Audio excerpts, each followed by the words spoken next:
baik itu disengaja atau tidak disengaja ya, penomoran sapi ini menjadi satu hal yang jadi bahan pembicaraan orang. Ini adalah sinyal-sinyal langit. 2024 Anies Baswedan itu menjadi calon kandidat capres, begitulah kira-kira.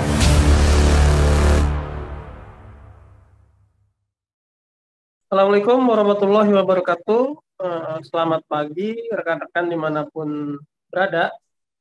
Alhamdulillah pada hari ini ya, hari Senin tanggal 11 Juli, kita bisa kembali menyapa nih teman-teman semua. Mungkin setelah kemarin merayakan Hari Raya Idul Adha ya, mungkin teman-teman banyak yang memotong kurban, nyate bersama keluarga dan lain sebagainya. Saya ucapkan selamat melaksanakan selamat Hari Raya Idul Adha. Dan hari ini kita memulai JSA kita di hari Senin ini dengan 3 topik ya. Nanti kita akan bahas satu persatu. Mungkin sebelum memulai, seperti biasa saya akan menyapa dulu rekan saya, Bro Eko. Selamat pagi, Bro Eko. Assalamualaikum. Waalaikumsalam warahmatullahi wabarakatuh. Selamat pagi, Bang. Wah, ini Pagi, Bro Eko. kalau lihat yang berkacamata hitam itu ingetnya jalannya sih gaya tapi nabrak. Oh gitu. Iya. Nabrak karena gelap ya. Ini nggak hitam ini, agak-agak ungu gimana gitu. Ini yang bagus kok, bukan yang hitam, kan yang bagus. Ngelihatnya itu malah transparan orangnya. Iya. Oke, kita sapa juga narasumber tetap kita, pakar kebijakan publik Bang Ahmad Nur. Assalamualaikum Bang Ahmad Nur, selamat pagi Bang. Waalaikumsalam warahmatullahi wabarakatuh. Selamat pagi Bro Mustafa, Bro Eko. Semoga sehat walafiat semua ya. Amin. Gimana Bang kemarin? Ini kan nggak terlalu terang kan, karena saya di luar nih sebenarnya. Oh iya, jelas. Bisa dikit. Oke. Sip. Oke, kita langsung masuk ya JSA kita hari ini. Gubernur DKI Pak Anies Baswedan yang berkurban di hari Idul Adha kemarin. Mungkin ada hal-hal yang menarik nih yang bisa kita diskusikan. Silakan Bu Reko bisa memandu jalan JSA kita pagi ini. Ya, Assalamualaikum warahmatullahi wabarakatuh. Pemirsa, jumpa kembali dengan saya Eko dan bersama pakar kebijakan publik juga Bang Ahmad Nur Hidayat sebagai narasumber tetap kita, dan juga host keren kita yang berkacamata hitam yaitu Bang Mustafa. Di JSA 11 Juli ini tadi telah dibuka ya dengan video tentang kurban dari Gubernur DKI Jakarta Anies Baswedan yang sama-sama juga beratnya itu 1,2 ton seperti halnya kurbannya Pak Jokowi ya. Saya baca. Nah, cuma ada yang menarik yaitu ada nomornya nih. Nomornya itu mengesankan sesuatu nih. Nah, ini ada nomor 24 ini, apakah ada makna di balik itu atau bagaimana gitu ya. Makna ucapan itu kan doa ya. Mengenai hal ini nih, ini kita sedikit berdiskusi ini ya. Hal apa aja yang menarik nih? Kayaknya kalau Pak Anies ini selalu jadi sorotan ya, sekecil apapun gitu. Bang Madur, gimana Bang? Wah, Mustafa dulu aja, ke Mustafa dulu. Minta pendapat Mustafa dulu ya, Bro. Mus, punya pendapat? Ya. Oke. Kalau dari saya, ya kemarin kan tadi sudah kita lihat tayangannya ya, bahwa nomor lewat kurbannya ini nomor 24 nih. Tadinya saya bertanya-tanya 24 apa? Oh, mungkin pemilu 2024 gitu ya. Jadi apakah pas beli dapat nomor urutnya 24 atau apa? Tapi sih yang paling nyambung ya pemilu 2024 gitu. Jadi sebagai semacam simbol ya atau apa bahwa Pak Anies ini mau berkurban untuk 2024 gitu.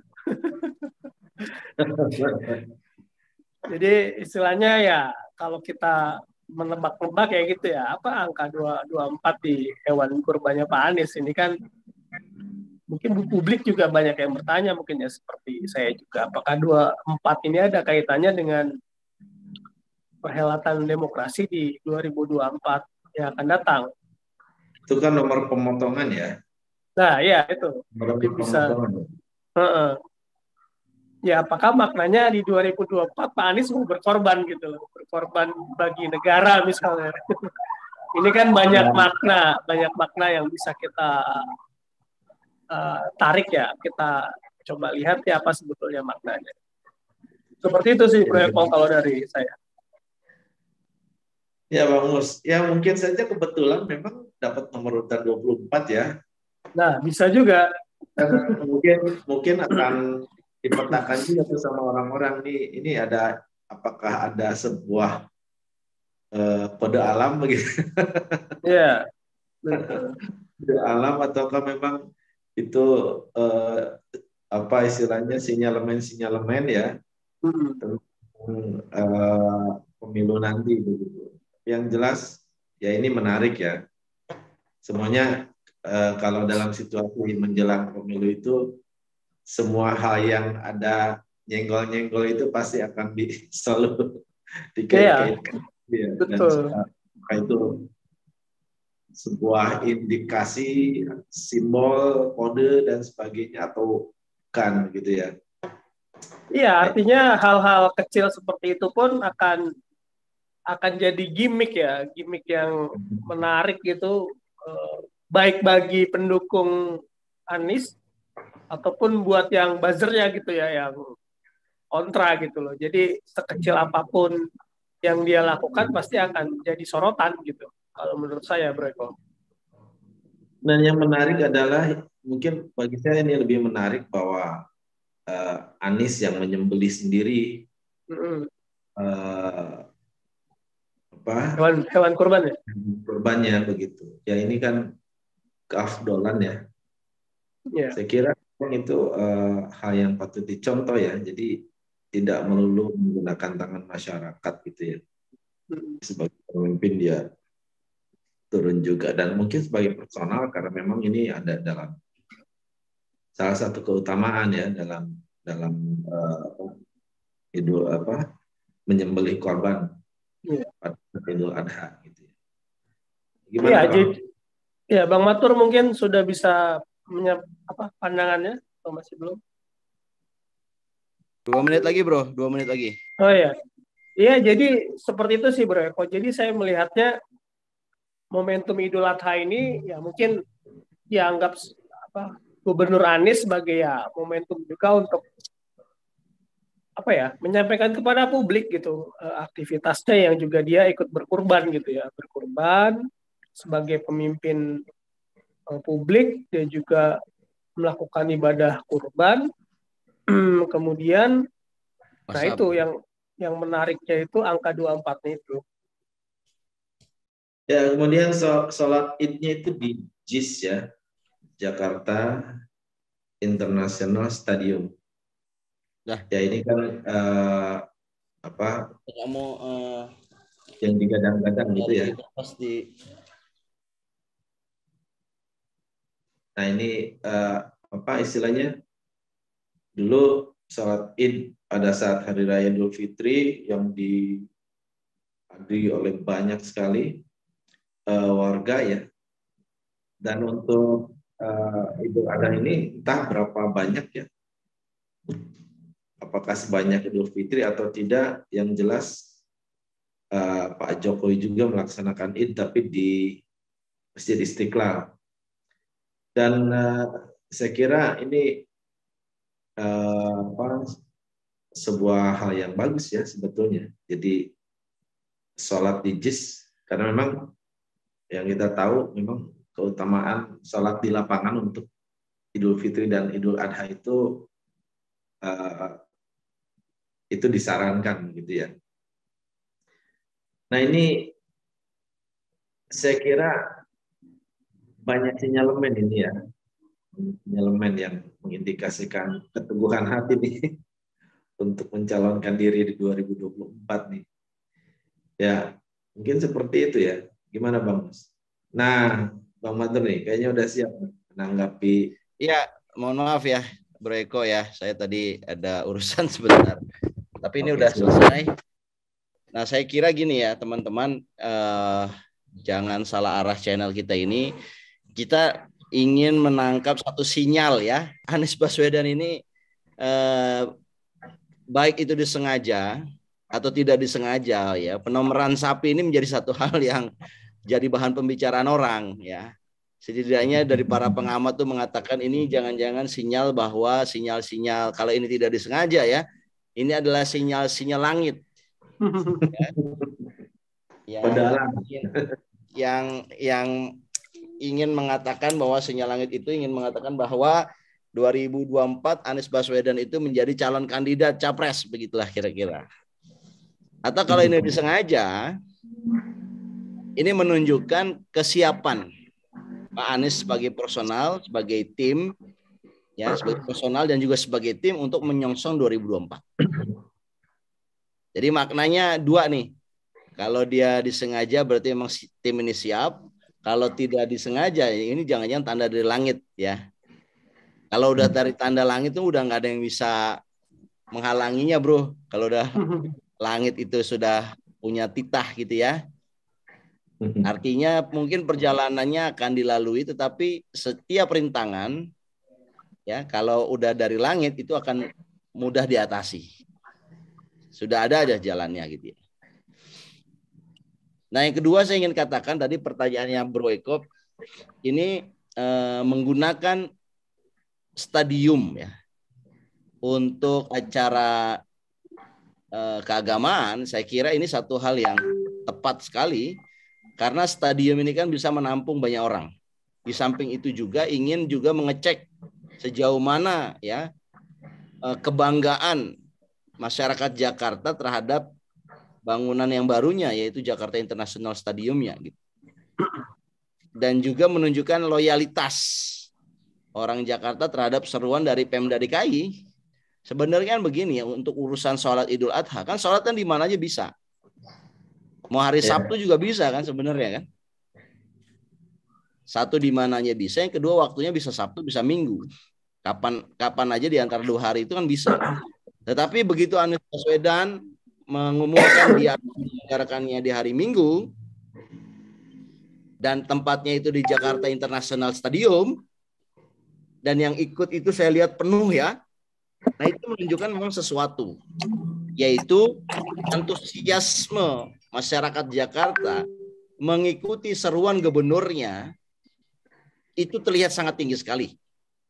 Dan ini juga bisa mengartikan bahwa popularitas dan elektabilitas dari Anies Baswedan untuk 2024 ini tidak bisa dianggap remeh.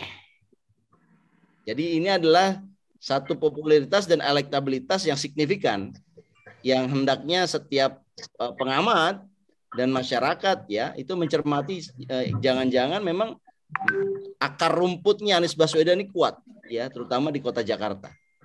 Tetapi untuk menjadi presiden Pak Anies tidak membutuhkan suara kota Jakarta doang.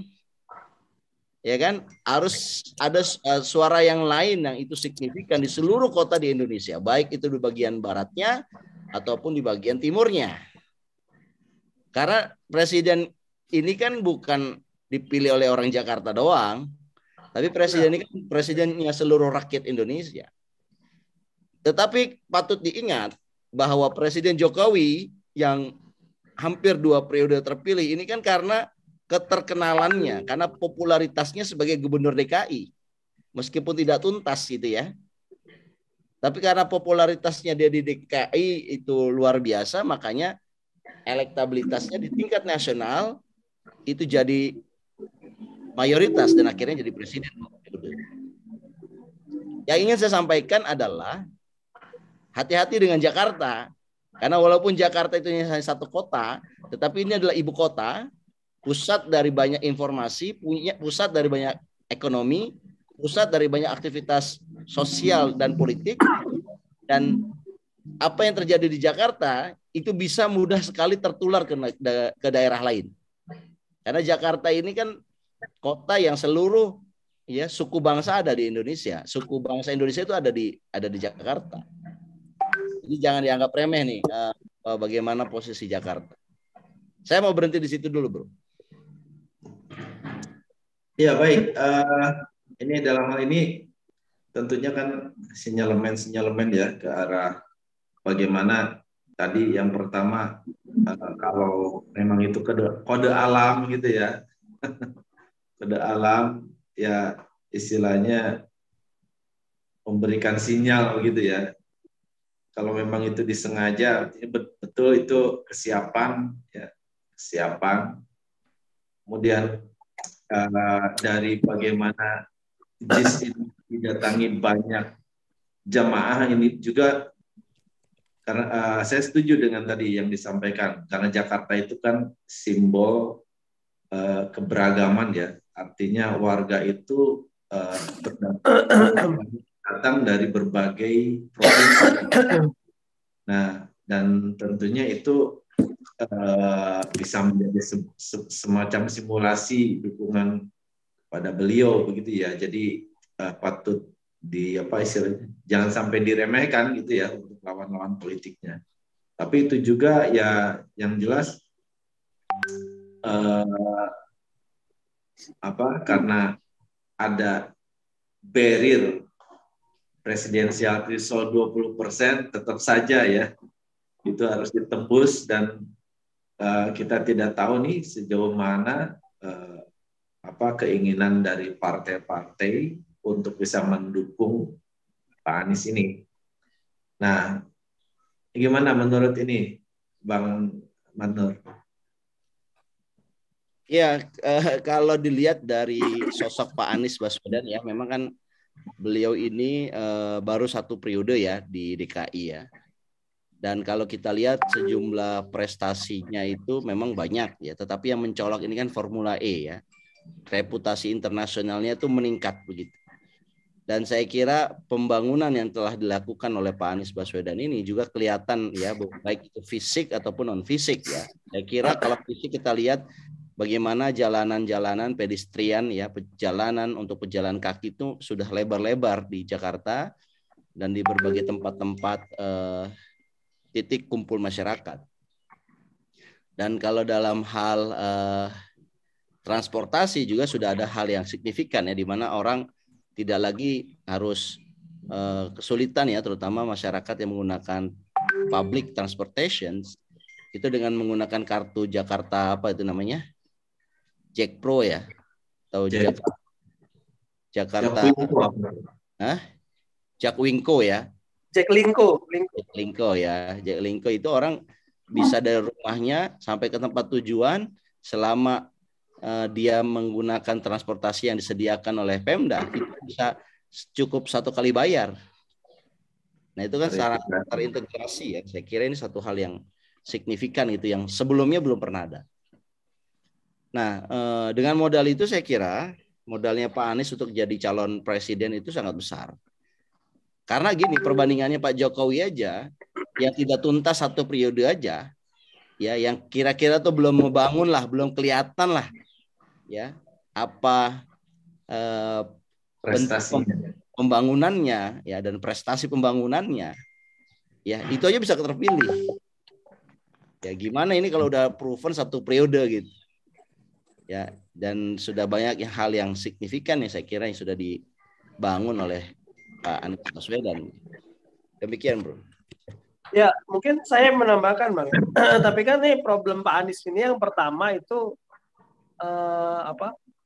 akan digantikan ya oleh PLT ya, kalau tidak salah ya di tahun ini ya. Jadi ada itu nggak selesai juga gitu, karena menurut sesuai undang-undang yang ada pilkada serentak tahun ini Pak Anies ini akan digantikan gitu loh oleh entahlah sosok siapa gitu. Itu yang pertama. Itu mungkin yang akan jadi semacam kendala ya. Kalau Pak Jokowi waktu itu kan pas sudah masuk masa kampanye, lalu kemudian dia mundur, ikut berkompetisi gitu. Kompetisi, kemudian wakilnya yang mengendalikan Jakarta, yaitu Ahok gitu ya. Cuman kalau problemnya Pak Anies ini kan belum juga selesai gitu loh. Tapi kemudian karena undang-undang dia harus diganti gitu oleh PLT yang ditunjuk oleh pemerintah gitu loh. Nah, apakah ini tadi akan jadi hambatan misalnya Pak Anies untuk melanjutkan ke kompetisi Pilpres gitu. Itu mungkin sih Bang, tambahan dari saya. Gimana Bang? Ya, memang terkait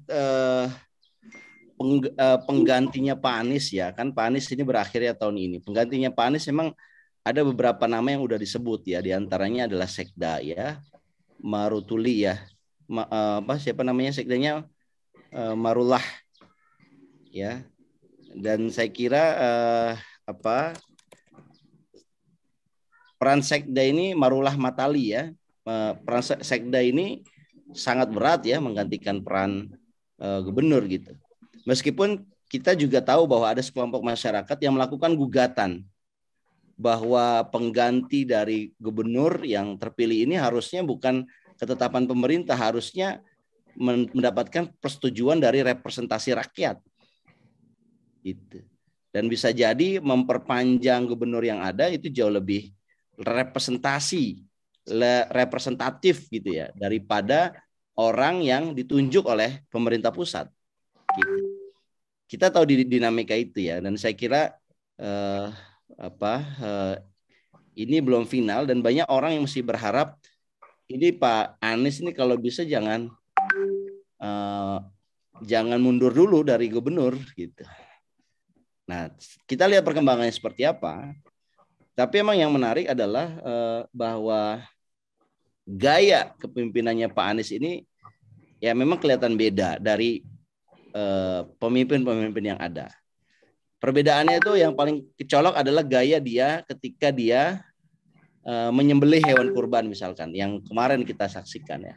Kita lihat banyak gubernur ya dan presiden itu hanya serah terima saja hewan kurbannya, sapi ya mayoritas, itu kepada pihak penyelenggara penyembelihan gitu ya. Nah, tetapi Anies ini dia mencontohkan, dia menyembelih langsung.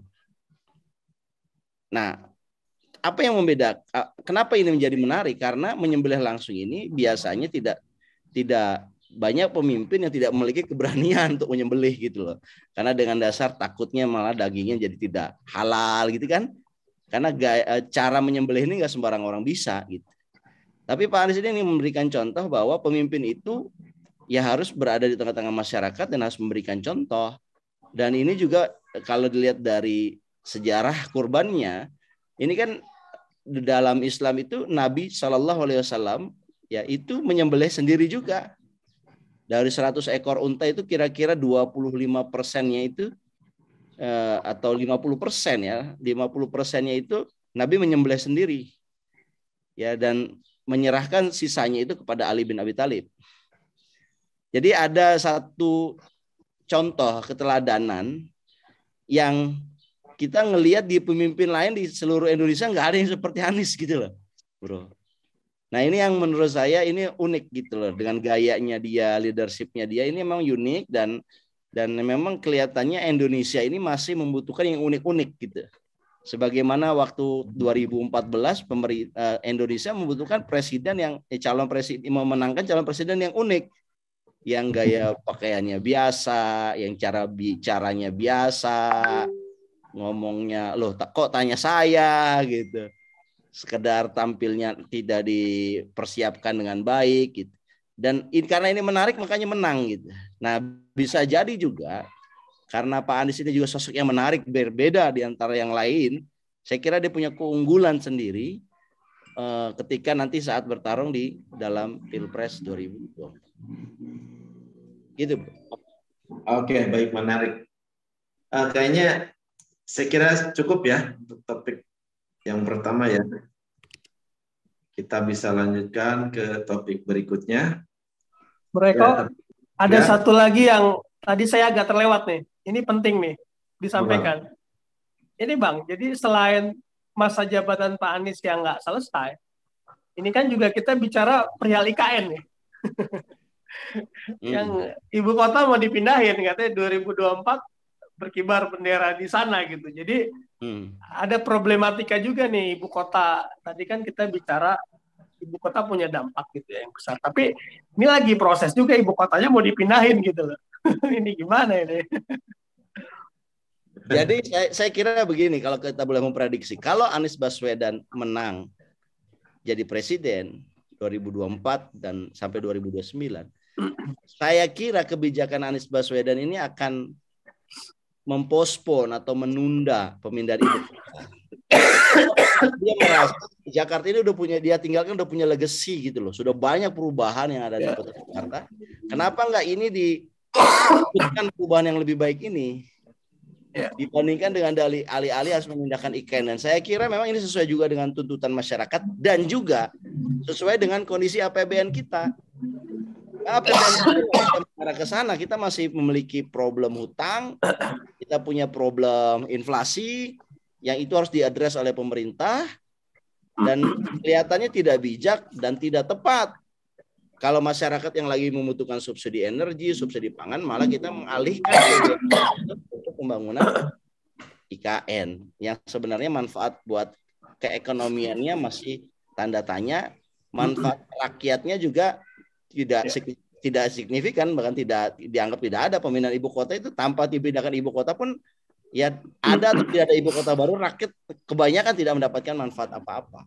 Karena yang dibutuhkan dari pemerintah ini bukan dipindahkan, tapi efektivitas politik anggaran. Itu yang dibutuhkan oleh masyarakat, saya kira itu. Oke, baik. Ya, kita lanjutkan ke topik berikutnya.